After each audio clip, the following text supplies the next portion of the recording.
บนโซเชียลแชร์ภาพพร้อมข้อความว่ามาดูขั้นตอนการผลิตตะเกียบจากประเทศเพื่อนบ้านอันตรายมากมีการรมควันกรรมฐานเพื่อป้องกันมอดและโรยผงป้องกันเชื้อรานอกจากนี้รอยขีดบนตะเกียบมีอันตรายต่างกันชัวร์เหรอเรื่องนี้ถ้าจริงก็น่าตกใจและควรรีบบอกเตือนกันครับแต่ก่อนจะแชร์ต่อต้องเช็คให้ถูกชัวร์ศูนย์ชัวร์ก่อนแชร์สำนักข่าวไทยอสมทเดินทางไปตรวจสอบกับกรมวิทยาศาสตร์การแพทย์กระทรวงสาธารณสุขและผู้ผลิตตะเกียบครับรอยขีดบนตะเกียบแสดงถึงความอันตรายที่แตกต่างกันนี่จริงไหมครับไม่จริงนะครับข่าวนี้มีการแชร์กันค่อนข้างนานแล้วในปี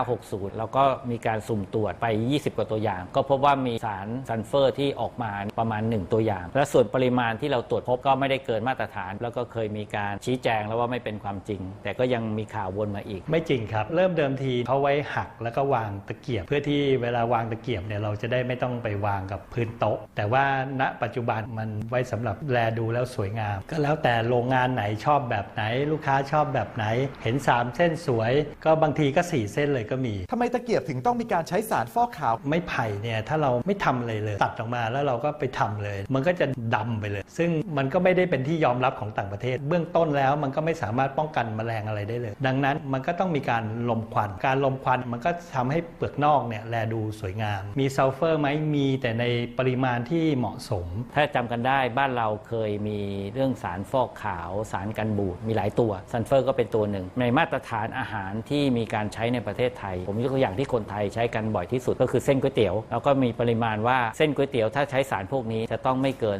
35มิลลิกรัมต่อกิโลกรัมของเส้นก๋วยเตี๋ยวถ้ามาเทียบเคียงกับตะเกียบทางกรมวิชาการแพทย์ก็เคยทดลองเอาตะเกียบมาจุ่มน้ำร้อนซึ่งก็ตรงกับวิธีที่เราบริโภคไม่ว่าจะเป็นเอาไปจุ่มในเส้นก๋วยเตี๋ยวที่มันร้อนๆก็พบสารฟอกขาวน้อยไม่ถึง 10% ของทั้งหมดอันนี้ก็เป็นตัวหนึ่งที่บอกว่าส่วนใหญ่ค่อนข้างปลอดภัยอันที่2เราก็เอาตะเกียบไปจุ่มน้ำแล้วก็มาวัดปริมาณว่ามีสารออกมาปนในน้ำเท่าไหร่มาตรฐานในบ้านเราเนี่ยยังไม่ค่อยชัดเจนแต่ผมจะใช้อ้างอิงมาตรฐานของประเทศที่มีการใช้ตะเกียบเยอะๆอย่างเช่นประเทศไต้หวันก็พบว่าส่วนใหญ่ถ้าพบสารฟอกขาวก็ปริมาณไม่เกินนี่ก็เป็นตัวยืนยันถึงความปลอดภัยในขณะนี้ได้ก็คงไม่ต้องวิตกกังวลมากเกินไปคราวนี้สารนี้มีอันตรายอย่างไรหรือไม่ก็คือสารนี้เนี่ยในคนที่แพ้ก็จะมีอาการหายใจหอบเหนื่อยและก็เป็นอันตรายได้แต่คนที่ไม่แพ้ถ้ามีการสะสมมากๆก็คงจะไม่ดีนะแล้วการโรยผงป้องกันเชื้อราล่ะครับการป้องกันเชื้อราถ้าใช้วิธีการโรยผงเชื้อราผมว่ามันจะสิ้นเปลืองมากไปเชื้อราเนี่ยมันเกิดจากความชื้นถ้าความชื้นมันเกินที่